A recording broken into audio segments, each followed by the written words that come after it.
আজকে আমি 5 মিনিটের মধ্যে নুডলস রান্না করলাম, সরি ম্যাগি নুডলস।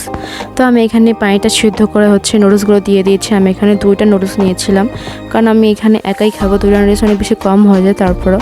তো আমি এখানে একটা ডিম পোস্ট করে এটাকে স্ক্রাম্বল করে নিচ্ছিলাম হালকা হালকা করে। তারপরে এখানে ভালো মতো স্ক্রাম্বল করার পরে আমি এখানে দেখলাম ডিমটা উঠিয়ে নিলাম। উঠানোর পরে এখানে পেঁয়াজ আর মরিচ দিয়ে আমি হালকা তেল দিয়ে একটু ভেজে নিচ্ছিলাম। ভাজি করার পরে হালকা হালকা যখন লাল হয়ে যাবে তখন আমরা 2টা মশলা আর আমার যে মশলাগুলো ছিল বানিয়েছিলাম সেগুলো দিয়ে দিব।